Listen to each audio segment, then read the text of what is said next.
Welcome back, y'all. Y'all already know it's your girl Skittles, and we're here with another This is long.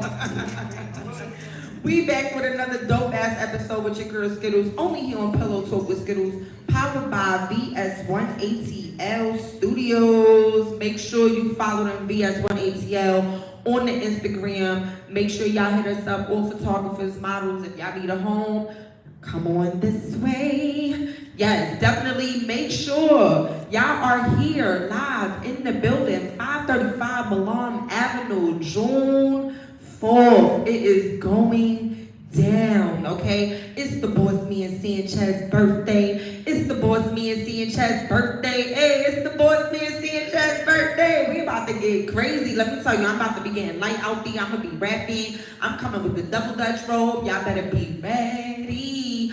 But make sure y'all tune in for real, for real. What I would like to let y'all know is we got a dope episode. Of course, we were supposed to have my guy Mike Beasley up here, but unfortunately, he couldn't be here because he had a performance in another show. So I ain't mad at you. He will be here on June 8th, so make sure y'all tune in for that episode. But I got my guy right here. And I'm gonna let you introduce yourself because see, I be introducing people by their Instagram, but that don't really be a nigga name and shit, you know what I'm saying? So I'm gonna let you go ahead and tell the people who you are. All right, yeah, it's your boy, her fave cameraman, Jay. That's what everybody calls me, Jay. But everybody knows me as her fave cameraman, so you could have used the Instagram name. Either one? I mean, so what is the J short for?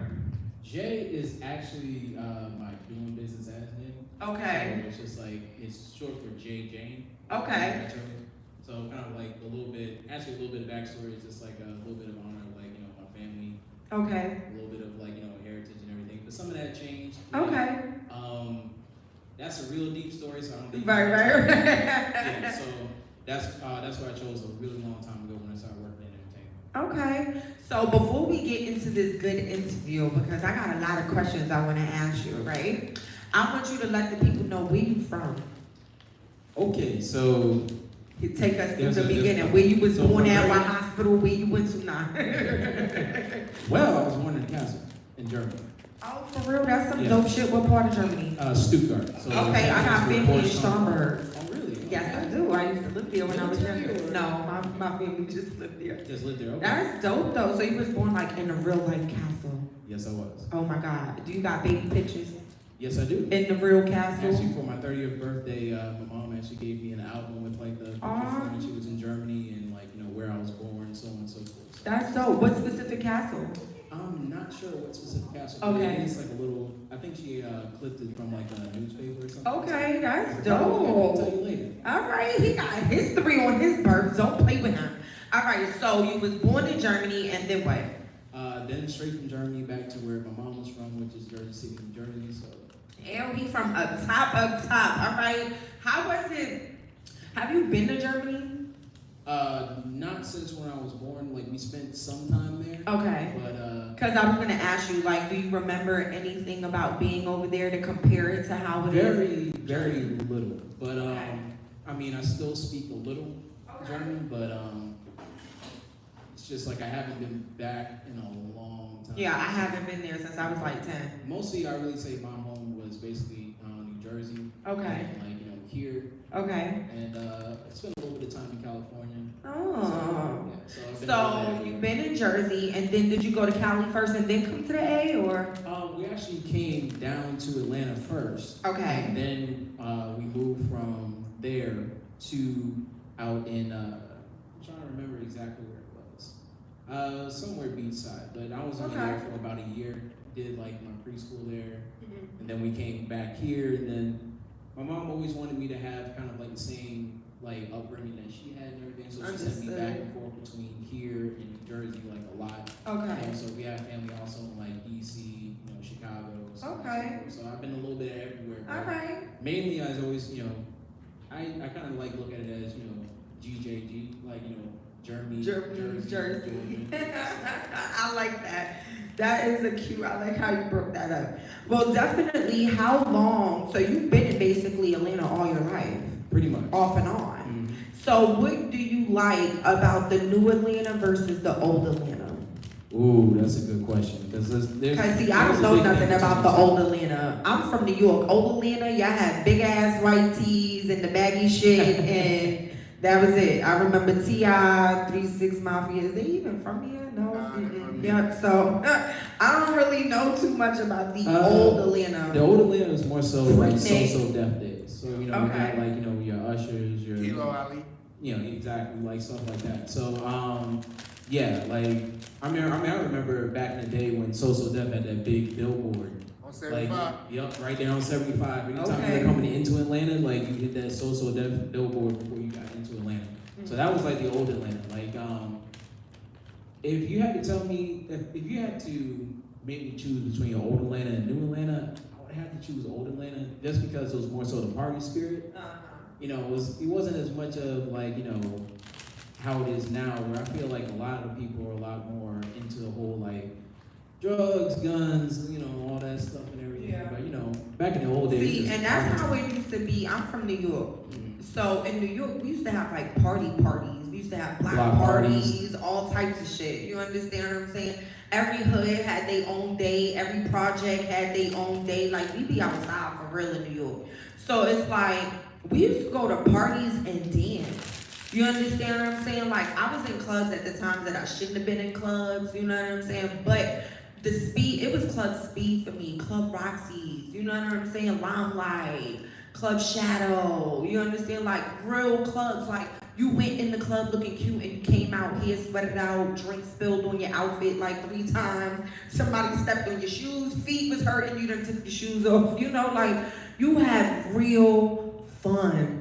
Let's not talk about the Savoy and all the Jamaican parties and the Caribbean parties and you understand what I'm saying? You go in one person, you come out a whole nother looking like another person. You understand? And then now I just feel like the clubs are like all for pictures.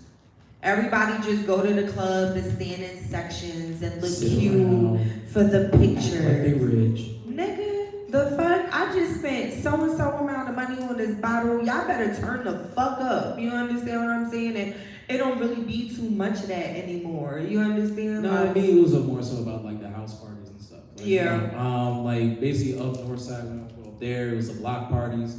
Like the block parties were the best. Especially in the summer. Exactly. Like down here in Atlanta, they used to have the block parties too. Like, don't sleep on that on the south side either. Like, Atlanta had some of the best block parties, had some of the best house parties too. Okay. Like, so, I mean, that was more so the thing that I was into when I was like, a lot younger. It was just like the house parties. Being places I wasn't we tried to do the house parties. New York can have a house party. But if you have a real lit house party, the police is coming to your crib. I'ma just let you know. You know what I'm saying? They gonna come knock on your door and tell you to turn the music down and shit. You be like, okay, no problem. You turn that shit right back up. But they gonna keep coming right the fuck back. You know what I'm saying? So you got a cool one. Hey, it's I different. got you. Y'all out here in Atlanta, y'all got houses and shit. So it's like, oh, they come knocking on the house too. Oh yeah. I'm sure I thought it'd been a little bit different. No ma'am. That's fuck y'all neighbors. They be them goddamn neighbors. Y'all act like y'all didn't live when y'all motherfuckers was little, like, I don't know, but definitely we need to get back to the old party days. We need to start having fun again. You know what I'm saying? All this nonsense and going to the club, looking at your ops and like, I'm just convinced people nowadays go outside to die. It's really, really sad, but I really do think that because I feel like some people come outside with the plans of being negative and you know what I'm saying, looking for the bullshit. And when I go outside, I want to have fun. Don't fuck up my night because y'all niggas gonna be shooting shit up. Like, yeah, I feel you. I mean, honestly, it's just like I've seen a lot of that. Like some of the craziest things that I've seen is like I actually saw a guy get shot by his friend. Wow. Like that he brought to the club, That like be right one. in front of me. That's crazy. And then, of course, one thing that like all my friends know and everything is just like when Bond had his Welcome to Oak Block like release party. Like I was actually shooting there. Okay. So it's just like I literally saw the man, I'd say like maybe not too long before what happened. And it's just like that was crazy to me. Yeah. I remember everybody was calling me because they know how You I were am there. with, artists and everything. Right. I was like behind the scenes with them and everything. They were just like, because like there was a lot of like wrong reports coming out at first. They were saying, oh, the cop shot him. You know, there were multiple people shot. And that's again with media. Like media be putting out, everybody puts their own perspective, puts their own videos out. That's just like a week ago, they was trying to kill Jamie Foxx off. And just the other day, this nigga was in Miami going in the restaurant and some shit. He looked good to me. The fuck? Shout out to Jamie Foxx for pulling through. Cause nigga, you had me ready to cry. I was about to rerun all your motherfucking shows and shit. I had the music on the playlist ready to go. Like you can't be doing shit like that, for real, for real. Yeah, that's the most important thing about being club media is not like feeding into the negativity, feeding into like, you know, the quote unquote blog aspect of it. It's just like, yeah. One thing is just like the reason why a lot of artists are comfortable with me is because they know that no matter what, I'm not gonna try to do any drama or anything like that. Like if I do catch something on camera that went crazy or something, I'm gonna come to them and be like, hey, do you want this footage or what you want me to do with it? Exactly. Right. I mean, that goes all the way back to my very beginning in music. I actually got my beginning in music working with Akon's labels, like Con Live, Convict Music. Shout out to Boo and Fatima. Okay. You know what I'm saying? Convict. Hey. Hey. So it's just like, I mean, that was crazy. I actually met Boo himself like my first day working with him. I was actually working with a group that they signed.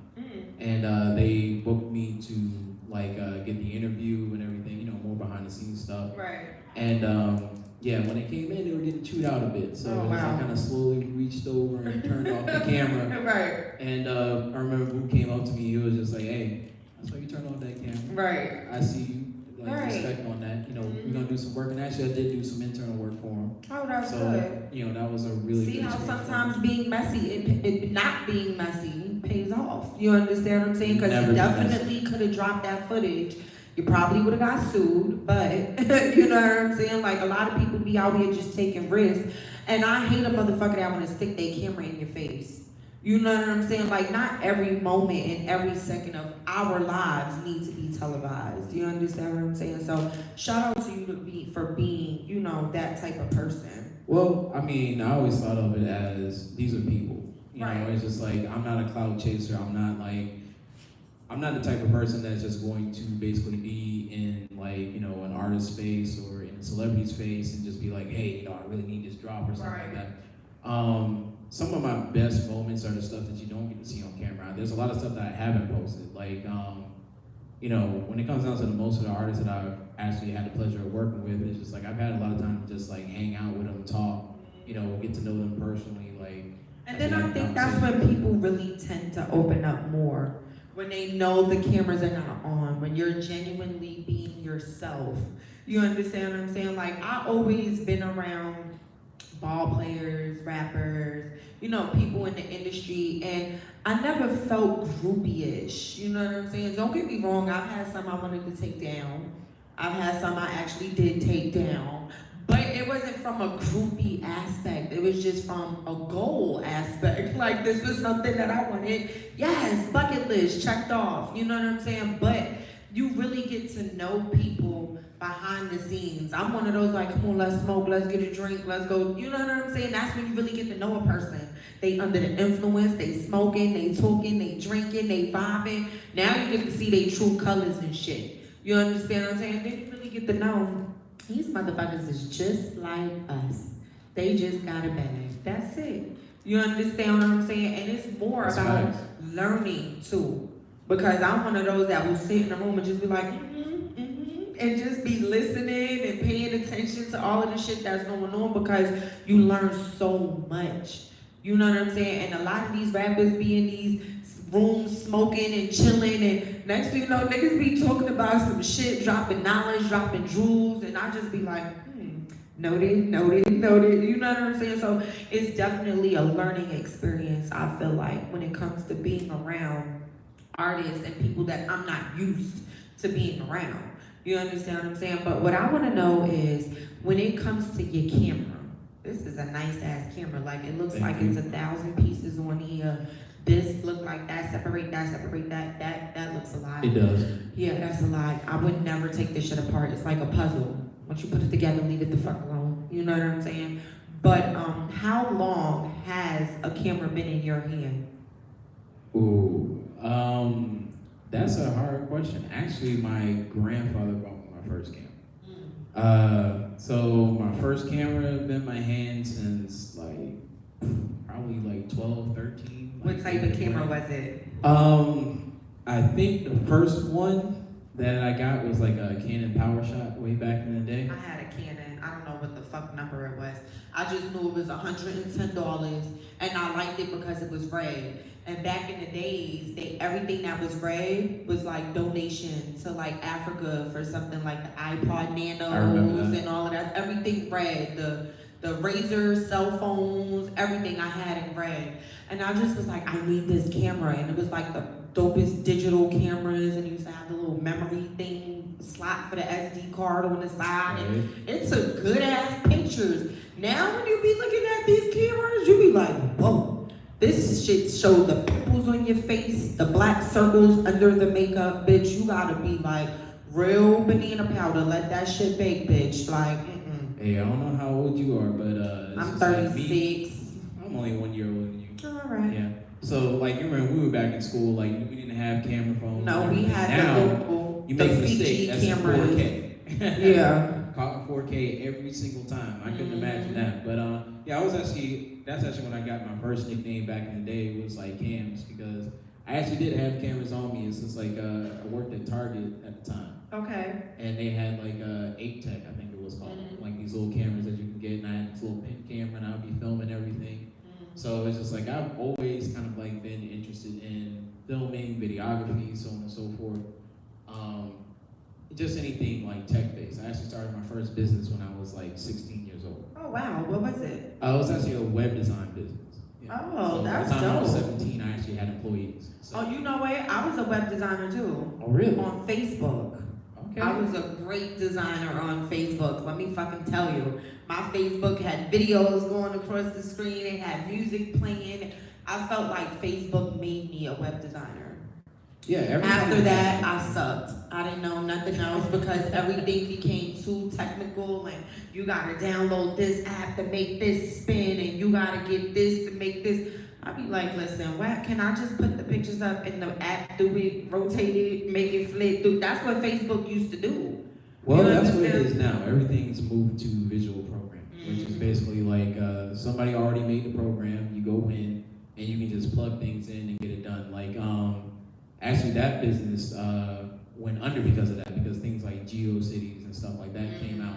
So people were like, I can make my own website. It looked like crap, but they didn't have to They made pay it. what they were paying. I mean, I was Right. making bank. Like I was charging like $300 a month for a website. Okay. So that was just to design the website and also webmaster at the same time. So I was like 16, Getting 17 it years at old with 16, like that getting much, the yeah. bag. I remember I was still living at You was home. the smart nigga. Yeah. That's what that My was. mom came downstairs and I moved down to the den, and she was like, I had a flat screen TV. Oh, y'all had a house. Nigga said, Yeah. I moved to the den. Nigga, we ain't Yeah. had that. You going in the living room or what, nigga? The phone? She literally looked and she was just like, okay, why is it looking nicer down here than it is upstairs? He had She his was a own teacher, world. so it's just like, she was like, where you getting all this money from? And it's just like, I was hustling with my web design business, and it's just like, I love my mom to death. Like, she really was one of the driving forces in like where I am today, is because she told me no a lot. Like, she told me to leave all of this stuff alone. Like, all the extra stuff I was doing, she wanted me to, focus on college,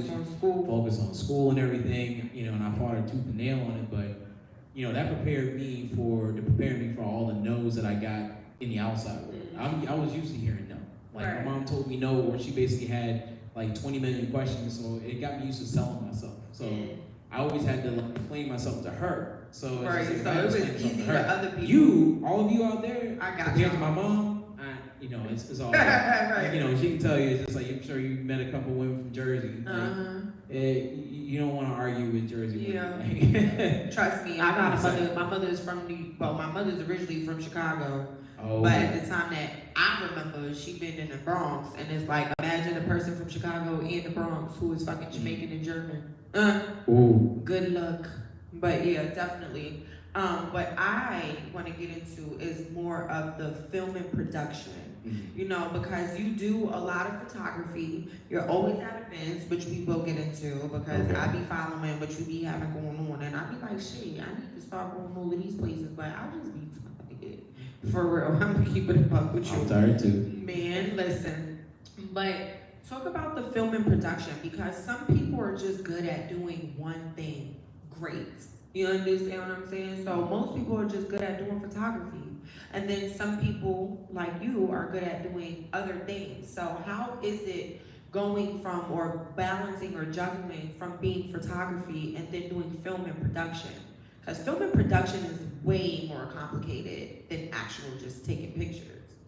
Actually, they're very much the same. Okay. Explain. Like that's why when it comes down to film production, it's called like motion pictures because that's all it is.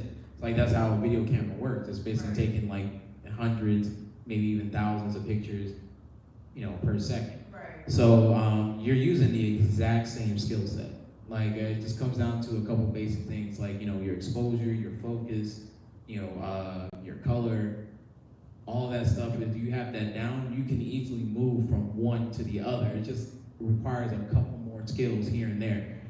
The main thing is to learn to shoot manual. Like shooting automatic, you're not gonna last long.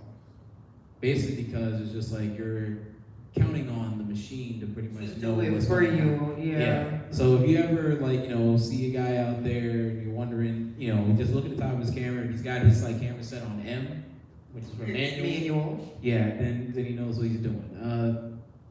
I'll be honest with you, yeah. Sometimes I'll cheat a little bit, and see what the auto settings are and be like, okay, See what's the that? difference. And then see if basically I have mine right, but pretty much it's just I haven't done that in years, but don't be ashamed to kind of shoot in auto, just start out to figure it out, but you definitely need to learn all of your settings, you need to learn your camera, you need to learn your lenses, you need to learn your bodies, the whole 9 yards. But the difference mostly between film production and photography is more so film production, for either TV or for motion pictures is a lot more involved because the crew is a lot larger. That's what I can say. It's just if you're not a one-person show like I am. Right. I've actually worked on a couple of film sets and television sets, and the crews are huge compared to photography. Right. When it comes down to photography, usually you'll have maybe only a couple people on set. You'll have some people that are for the lights, makeup, so on and so forth. But when it comes to film, you got your grips, you got all your text. types of, yeah. It can be a whole thing. You got, basically when it comes down to somebody like a grip or something like that, you got them doing the rigging, you got people who are just on sound, you got people who's just a focus puller, you got somebody who's the responsibility is really just to hand somebody some lenses. Right. It's a whole. Every position has an assistant, a first person, a second person. So. First AD, second AD. Right. Yeah. Well, definitely, how has it been filming for you? It's been great for me because I actually started in the most challenging way that you can. And how was that? That was basically doing a lot of club work. Like I said, with that is challenging. Stuff. Club work is really challenging for videographers because every aspect of film that is controlled in a studio environment is up in the air. When it comes to the club. Lighting, sound, your subject, all of it's constantly changing. People walking through your distances. Shit. Yeah. Exactly. So you have to basically be on it every single moment because you're gonna have to change your focus. You're gonna have to change pretty much your ISO. You're gonna have to change pretty much everything about your camera on the fly, just to keep up with what's going on. Because if you have your camera set for one, lighting area or something like that, then all of a sudden they come through with the bottle. Right. Sparkles are really bright. It and makes blow out the image. lighting different. Yep. Then you also sometimes have to I've had to deal with in a lot of cases is other videographers too, and a lot of times sometimes they're not as skilled as you are or experienced as you are. I'm not gonna talk about because that used to be me. Right. We all start somewhere. But if I can say one thing, please guys, learn how to use your camera to compensate for dark areas so that you're not out there with these huge stadium lights. Right. Because you're killing those of us who actually do know what we're doing. We gotta right. I don't want to have to put an ND filter onto my camera. Right. Then I'm not even in sunlight because of your light. Right. That's the biggest thing. So another thing that I would like to know is when it comes to your events, how do you get in these rooms with these people? Oh, well, actually, that goes all the way back to what I learned. That actually got me working with Acon's labels is it's all about connections. It's all about meeting people creating relationships. How I got my first, like, big stuff, which was with Akon's label, was I was actually working at Radio Shack. Okay. And somebody who was working there knew another videographer who was actually going to do an opening for a place called Tapas Bar. I can remember it to this day. And the guy was from South Africa, had a whole bunch of imported alcohol. Now, there was another videographer there that was supposed to actually do interviews with people who were there, but there was a lot of people there, do an interview with the actual owner, and he made a huge mistake. He actually tried to come through the club with his camera equipment. And you don't do that. That's one thing, is just like if you're interrupting everything and getting everybody's way, that's a quick way for them to be like, hey, you can't bring that. Can't bring it this way. Right. I had my camera equipment in the car. He knew all the videographers, so they came to me and was like, hey, can you do these interviews? So that's where I actually met a group called American Yard, who was actually signed to Convict Records, and that's pretty much where I got into it. And that's all it is, basically, is creating relationships. Just go out there, be out there, meet people, like listen to everybody. It's just like, you're gonna meet a lot of people who are gonna talk your ear off, but at the same time, that person might know somebody. Like, right. Basically, shout out to my boy YB. Like, I used to do these events called Freaky Mondays. Okay. And one of the promoters for that was like YB. He's actually Euro Guidance Manager now. Okay. So that got me in working with them, doing that. And then, which of course got Authentic Empire's attention, so I started working with them. Okay. So it's just like, it's always a connection to another connection. So you never know who knows who. Right. Actually going back to the whole AE thing, I was just talking to somebody close to me, and theirs is actually the manager of a guy who won a showcase that I filmed for Authentic Empire. So okay. that was crazy. Right. It's all connected. Like, the world is extremely small. Like, you just gotta remember that there's never more than like 6 degrees of separation between you and somebody you want to talk to. Exactly. So it's just like, you just need to get out there and meet people, network, and never just like look at something that's unobtainable. Like, if you want to get somewhere, just figure it out. Like, start off with like, maybe their driver, their security guy, so on and so forth. Work your way up. So exactly, work your way up. I kind of forgot that. And if you're familiar with Spot on God, it's just like, it was at Exo Lounge. I was working with a promoter there. Okay. Shout out to Prince, shout out to Kels. And I kind of underestimated myself. Like, I had talked to a security, because like I always talk to security first, especially if I don't know the artist or something. It's like, hey, this is who I am. I'm gonna be there with the camera. You don't be trying to get across. Right, you don't want to get snatched up. Right. you don't want to get your expensive equipment broken. Right. So I was just like, I introduced myself to him, and he actually was so cool with me. He actually had talked to Spot on God unbeknownst to me, and he was waiting outside for me. Like, at the event, he left out. I thought he had to go to another place, so I stayed inside. And the security came back in. He was just like, hey man, where were you? I was like, what do you mean, where was I? He was just like, hey, he was waiting outside for me. Oh wow. And I was like, damn. Wow, I really messed myself up on that one. Because I underestimated it. I thought, like, hey, he had to go. I wasn't about to try to hold him up or anything, but it turns out he was waiting for me, which was really cool. That's another thing. Did you ever get the interview later? No, I didn't get it yet. You will. I probably will, because like I still follow, like, the guy I talk to and everything. He checks in with me every now and then, but it's just like pretty much never underestimate just how human like anybody is, whether it's a celebrity, an artist. They're very cool people. Like Johnny Blaze. Oh, that's my boo thing. Yeah. That's friend. That's my friend right there. Shout out to Johnny. I remember when I met her, it's just like, she was really cool. Like, I was able to walk right up to her, talk to her.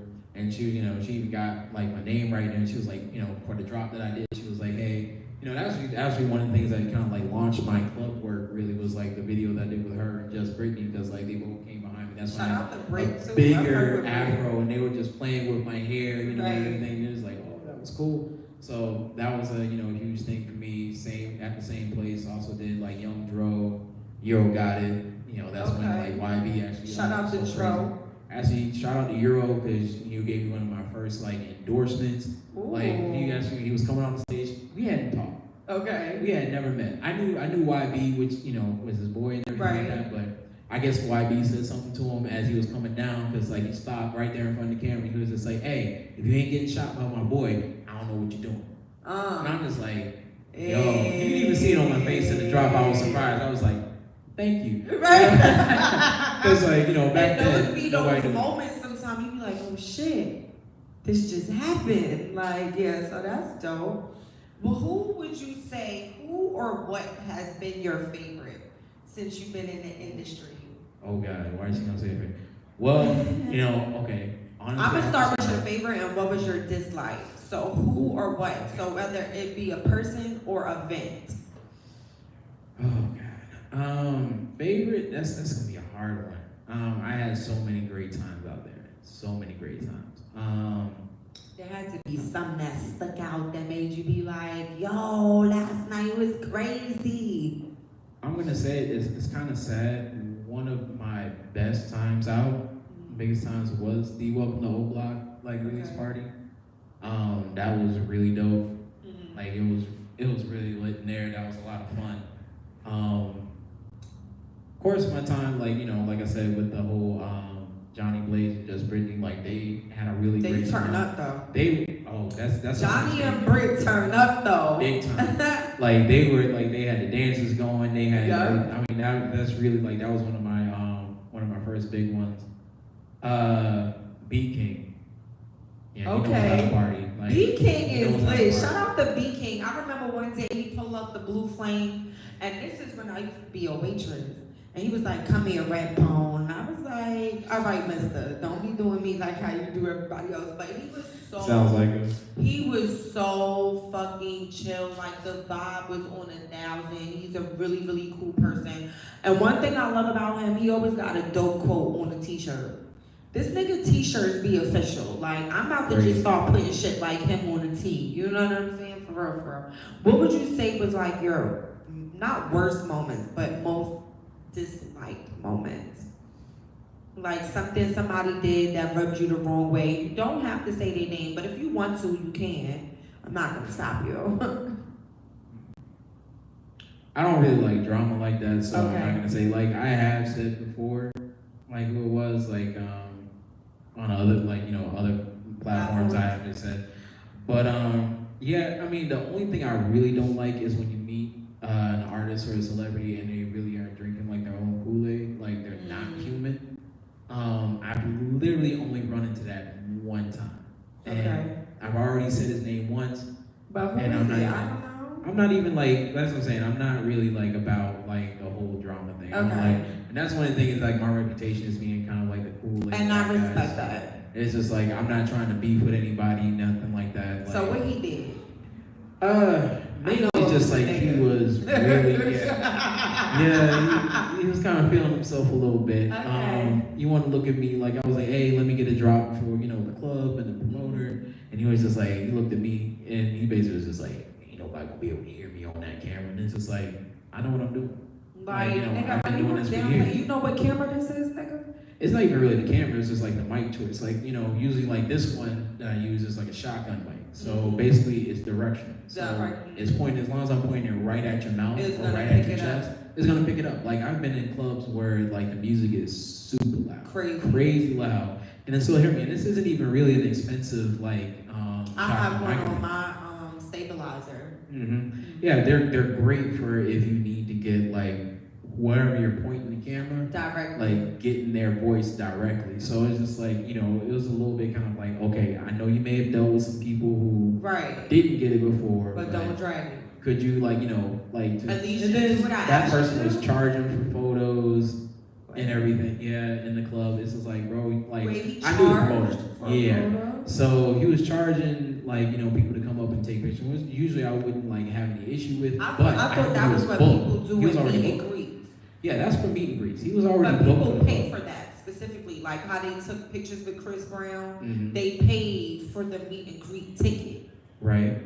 But this one was just it was club. So it was a club. Yeah, you were he was already paid trying to do $7,000 to show up. You That's didn't perform. You didn't perform, and then on top of not performing, you were really standoffish with everybody. You were really really rude. And then you know what? And this is just something that I want to say, because even with having my podcast, I've run into those issues sometimes where I've sat there and my team has sat there and reached out to certain people that we wanted to have interview on the platform, and it's, oh, we charge, and oh, it's $500, and oh, it's this, and I'm just like, if you people are already established, right? Why wouldn't y'all want to help other people that are coming up the same way that you did? You understand? Maybe your interview can take my show to another level because of the promo you may put behind it or whatever. Why are you looking for my little itty bitty dollars when you out here making all of this money? You understand what I'm saying? Well, It's just a matter of take. Like, some of them are warranted with that because, like, they may have been burned by platforms before, where, like, people will, like I said, one of the things, I'm not a clout chaser, so, but the problem is that a lot of these guys are. Right. Out here, a lot of these platforms are clout chasers, so they get an interview, they get, like, a sound bite or something, and they take it, and then they spin it, and then they use that to, like, blow themselves up to be bigger than they were before, but negatively. So there's a lot of people, I'm not gonna call anybody out specifically, but you know, you guys know with the blogs and everything, people out there who basically take whatever that, you know, was said, and they take it and they spin it, they turn it into a huge thing. So that's kind of like a way to kind of get some of the ones that would do something like that out of the way. But yeah, but I understand what you mean though, because, like, you know, the reason why when, you know, you guys hit me up to come on a podcast, is like, I know you, like, you know, I've been around your podcast before, so I already knew what to expect. So, right. And then you have a reputation. And then that's what I tell people as well. Like, I never not give details. You understand what I'm saying? Like, I'm never gonna give you the questions that I ask. I'm never gonna tell you the tea time question, because you got a tea time question coming up today. But I never tell those questions. But I'm not here to be messy. You understand what I'm saying? Now, sometimes I could be controversial. I'm with the bullshit, so if you want to talk about it, I'm with it. You understand what I'm saying? But my platform is for people to come and talk about what they have going on. I want people who are not already on those big platforms and people who want to be seen and who want to be heard. I want to be one of those platforms that you can be able to express yourself on. And I mean express yourself, fully express yourself. You don't have to hold punches, you can curse, you can talk, you can say how you want to say. You can really let loose on Pillow Talk with Skittles. That's why it's called pillow talking. When you pillow talking, you're not PG-13 in this shit. This is real raw. Rip the Band-Aid the fuck off. You understand what I'm saying? So I want people to feel comfortable coming up here, being themselves on top of being the professional person that they are when it comes to their business, and explaining the details that it took for people to get to where they're at, so other people can relate to that and then take that knowledge or take that energy and do something with it. You understand what I'm saying? Of course I'm nosy, so tea time, you know, I like to know if people think or move or have the feelings that I have, or, you understand? And then it allows you to get to know some people's secrets, you know what I'm saying? So it's like, all the way around the board, I'm allowing that person to be themselves.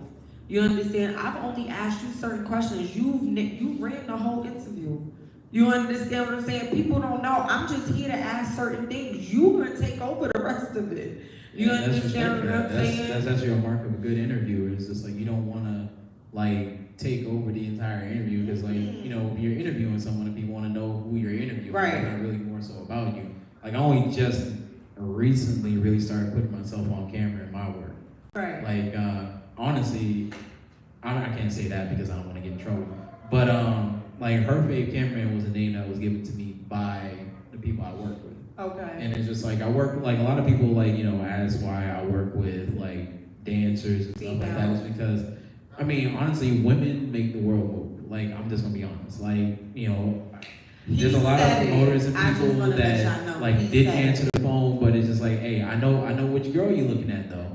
So I'm gonna hit her up, and she's gonna be like, hey, you know, Jay's trying to get in contact with you. So yeah, it's just like, you know, they gave me that name. It was like Her Fave Cameraman, because, like, I'm one of the only ones out here isn't trying to sleep with everybody. trying to do all that crazy let me just bring it back. When I first met you, I recall, to my knowledge, was when I was at Black Ink, and you came through with Tender Montana. Right. And that was a dope interview. If you guys did not watch that interview, make sure you go back through the archives and watch the interview with me and Tender Montana. And you were there with her.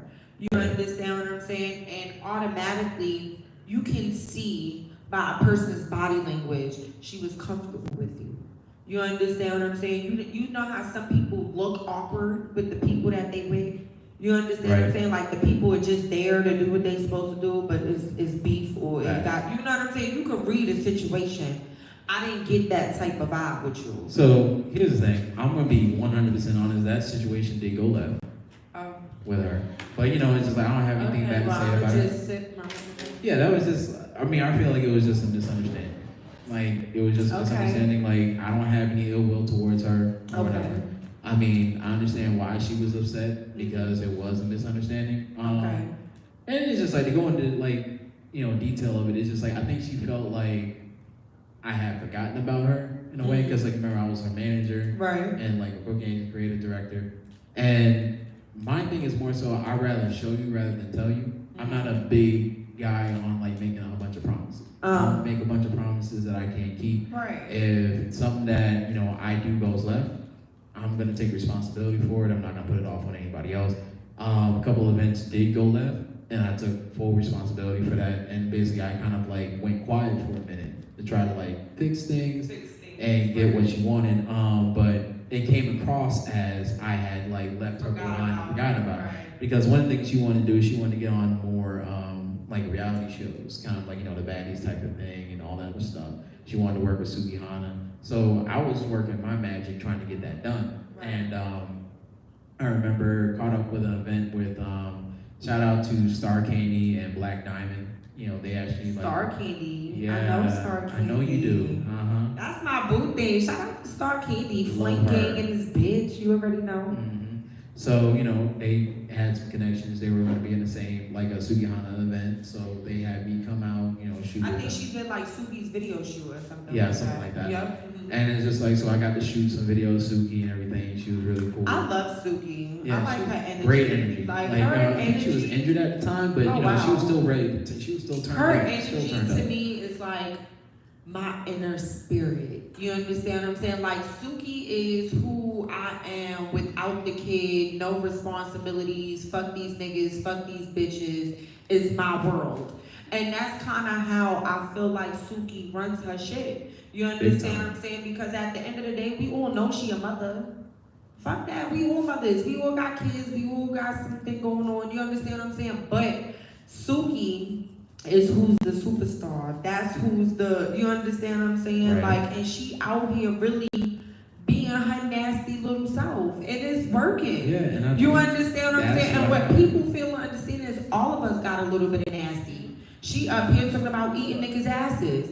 Fuck it. You understand what I'm saying? She ran up behind Drewski on the thing and was like, and this shit was so fucking hilarious to me. Like, I find her energy to be above 1,000.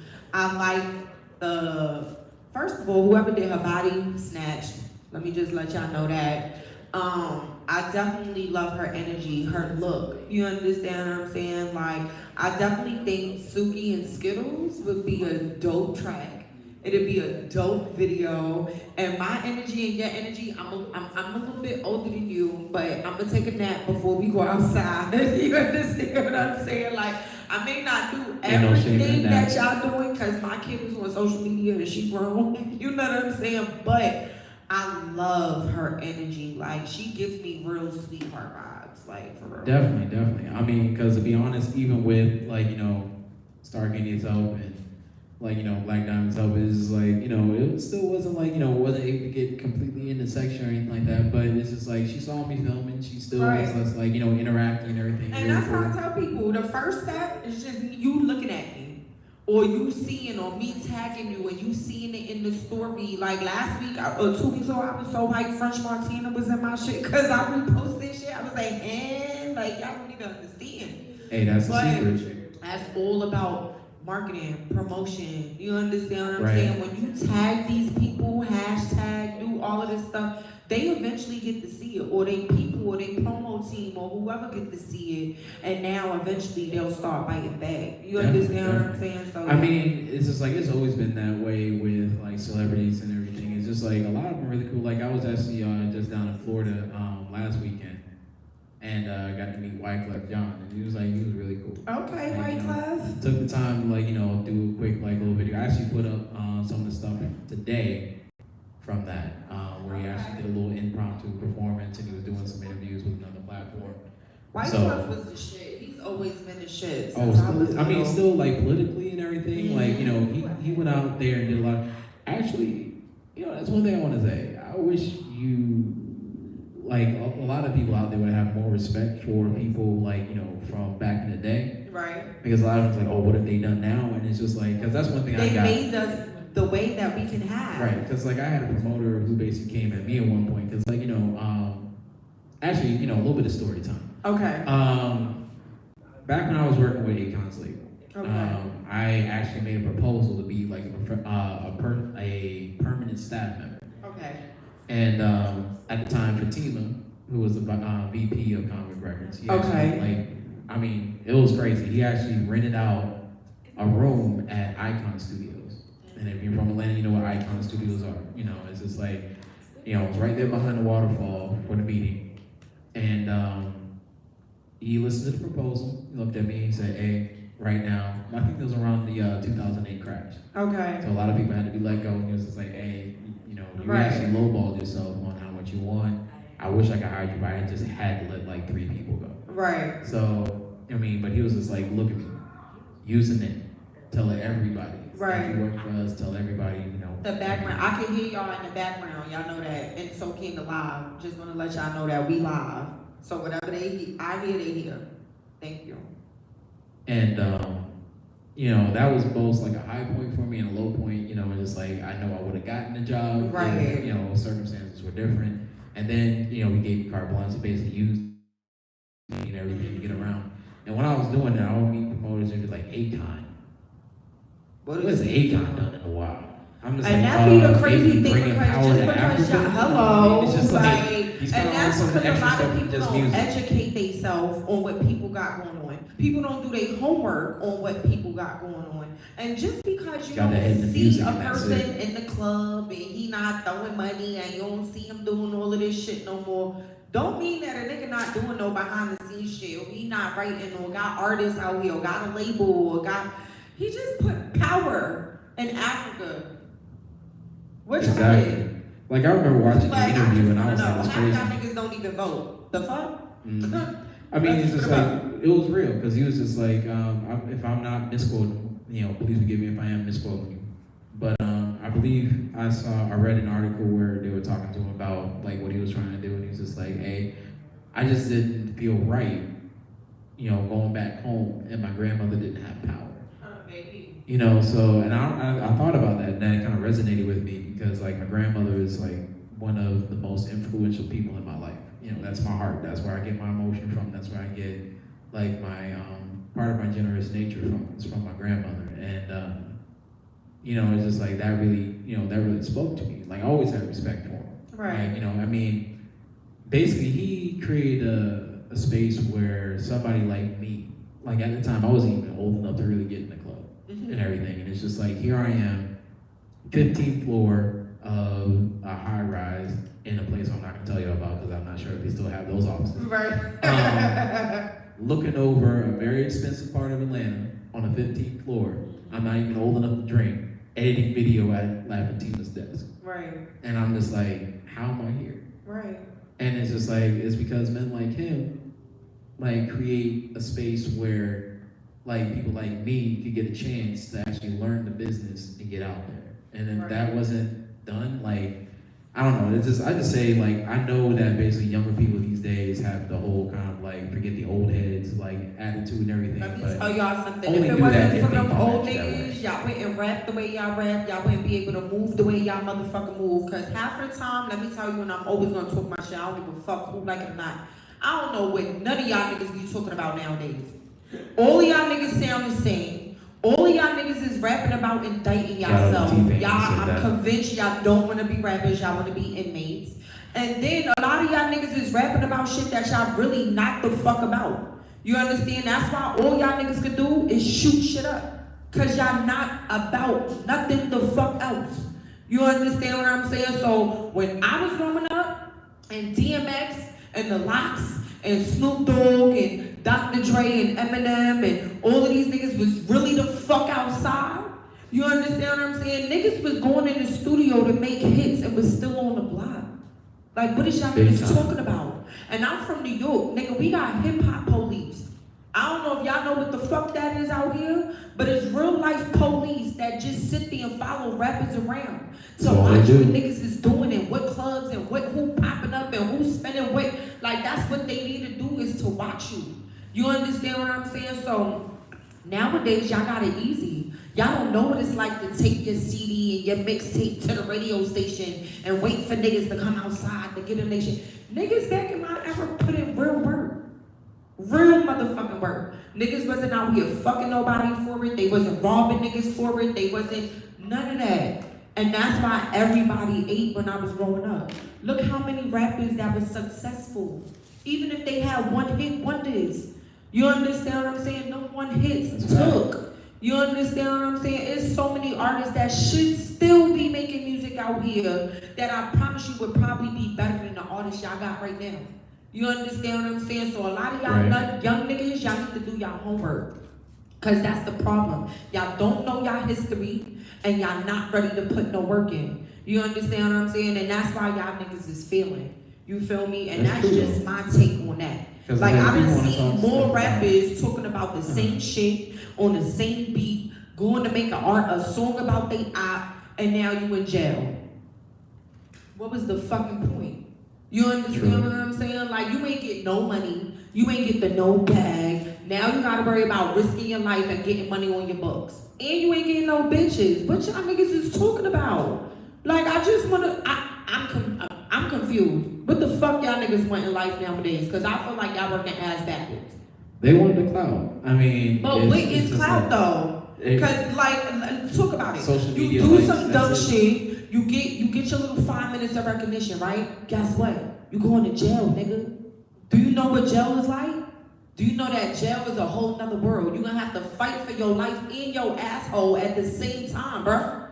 Do you know how complicated that I will is? have to say, hold on. Shit. Like, I think y'all that niggas is a lot better of than them, me. Y'all got that. I've met a lot of these guys. I've met a lot of the younger rappers and everything. I know a lot of the older ones. Like, you know where I come from. Like, you know, basically like, Convict, Con Live. Right. Like Grand Hustle days, like Def Jam Island, all that stuff. Mhm. Like, and like I think these young kids do know it. It's just the problem is just like they're stuck in the same thing everybody's stuck in today. Everybody wants to be famous. Everybody wants to be like have their face out there and everything. And it's a drug. It really is. Fame is a drug. Like, you know, that whole dopamine hit that you get when you see an Instagram that just got like 100 likes, 1,000 likes, 10,000 likes. Like that'll really mess up your life. Like Until it's all taken away. exactly. Because So I they're had not thinking about it. 384,000 'Cause, like, you followers know, and they deleted that shit. Young I ones, cried. like these young ones out here, they're just as active as the old heads were. The difference is the old heads basically were not addicted to the limelight. They weren't addicted to like, don't get me wrong, they did the same thing. They did the whole thing where they had like their, you know, their headdress like wrapped in Louis Vuitton, you know, the whole thing. Right. Like, you know, they flex, you know, the Dayton rims. I the just aged spinners myself and big shit. time. Right. So, you know, it's just like, you know, they had that, but they didn't have the social media aspect to Right. it. And I think that's really poisoned the mind of a lot of the younger rappers and like, you know, the younger celebrities. Is just like that social media thing, it's a monster. It really changes people. Y'all better give and take and understand what it is, because let me tell you something, it's a gift and a curse. You understand what I'm saying? And social media really allows people to expose themselves. You understand what I'm saying? Like, you got everybody watching your story, everybody watching your post. It's even motherfuckers that's watching who watch your shit. You understand what I'm saying? The real weird motherfuckers that be sitting there going through your story and then seeing who liked it and shit. Like, y'all ain't got shit to do. But I just feel like social media is good, when it comes to business aspects and promoting yourself and being able to brand yourself. But of course, if you're gonna use something for a negative situation, you're gonna get a negative out of it. Definitely. You understand what I'm saying? Well, before we get into tea time, because clearly you're my only guest for today.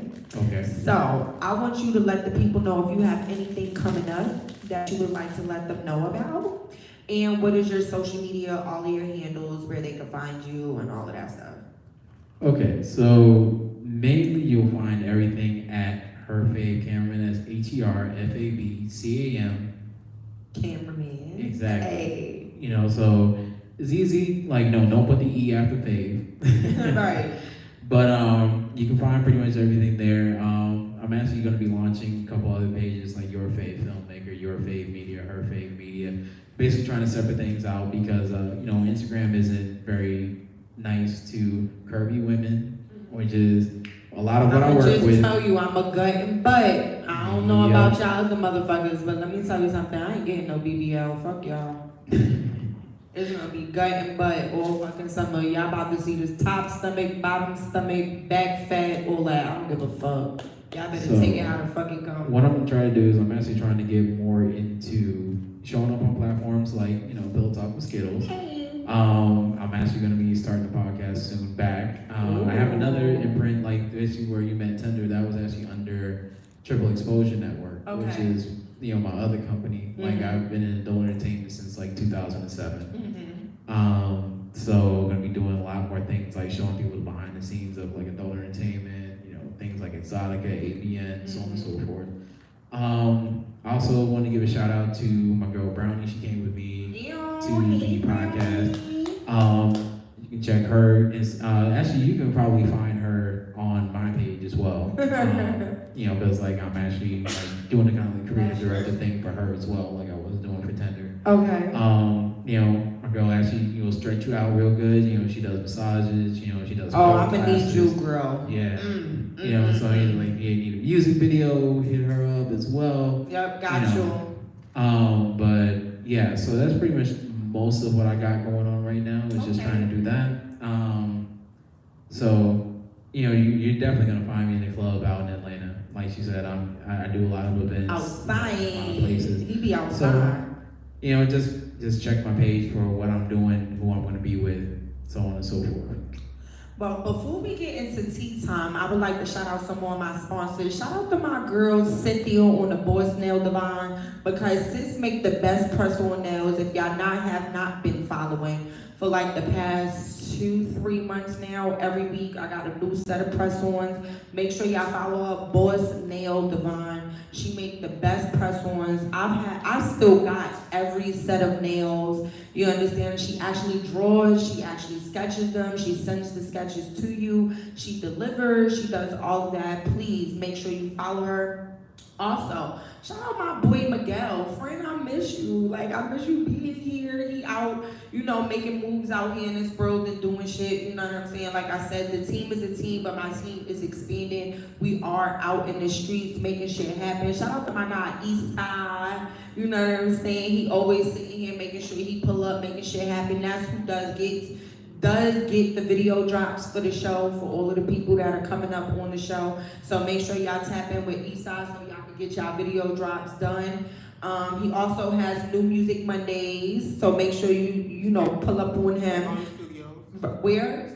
Stank on Your Studios every Monday. Oh, yeah. So definitely make sure you tap in with him with that. Shout out to my DJ Swamp Izzo. He is the bestest of the best. Shout out to the Blue Flame Gang all day, every day. Y'all already know.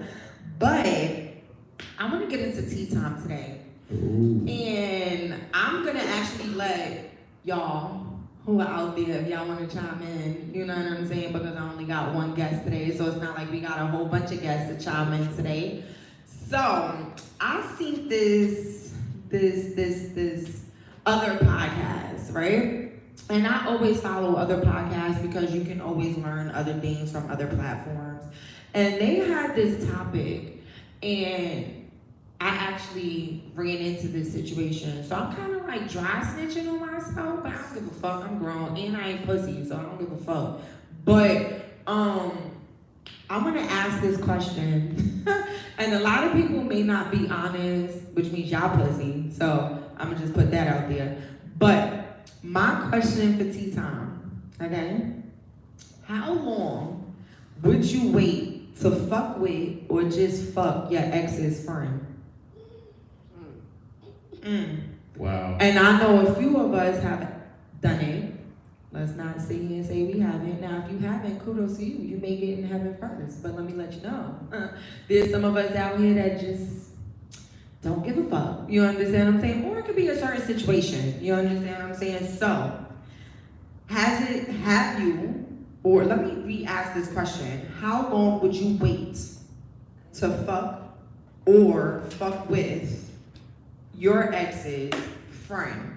Now, that can be whether you did it for payback. You know what I'm saying? Like, nigga made you mad, bitch made you mad. Oh, But the bitch, I'm threesome about don't to... count. Huh? The threesome don't count.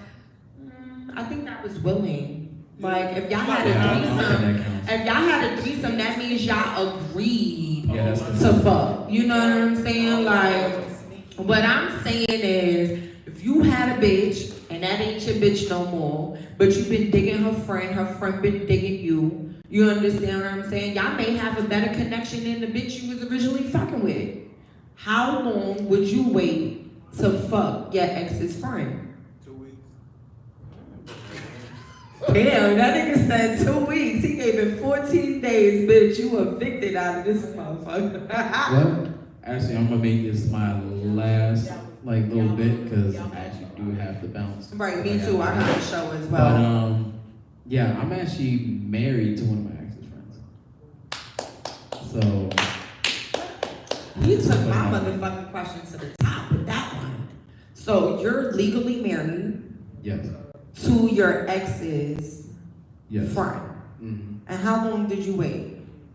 Well, here's the thing. I was upfront about it. So I mean, like this is like I married my kind of like my high school sweetheart anyway. But it's just like she was best friends with like my girlfriend at the time when I was about to graduate. But she was a lot younger than me, and I was like, look, I'm not about to Right, take be take it there if I'm going to be going to college and everything. Right. So it was like this is going to be the last hurrah, so on and so forth. So the prom was going to be the end of it.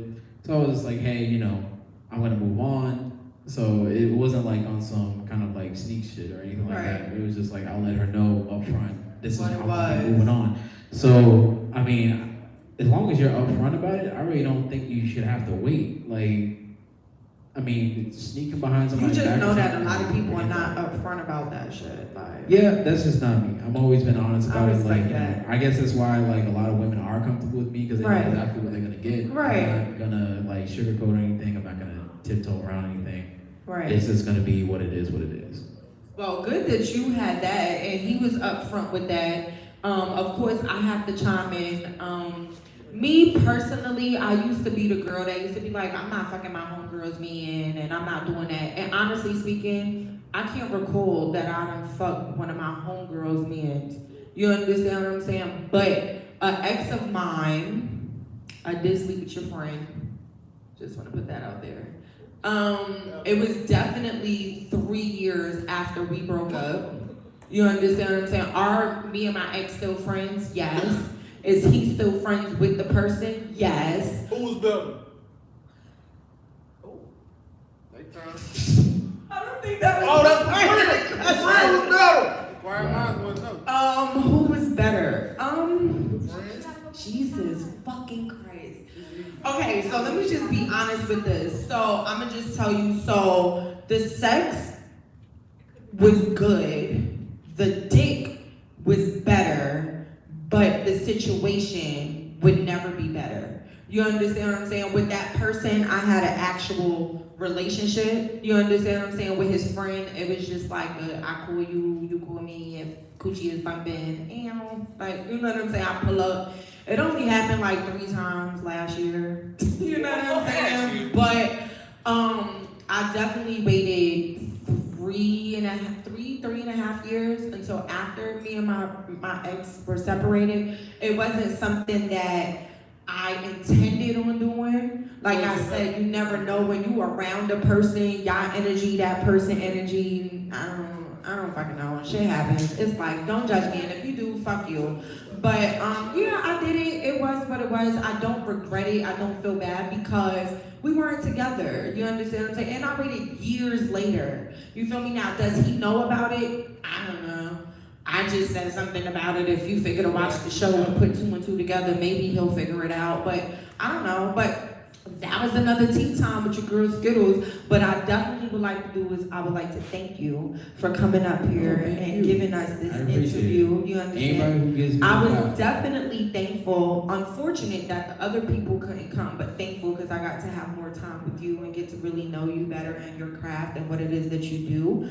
Definitely, I would like you guys to make sure you follow him on all of his platforms and follow all of the work that he has going on.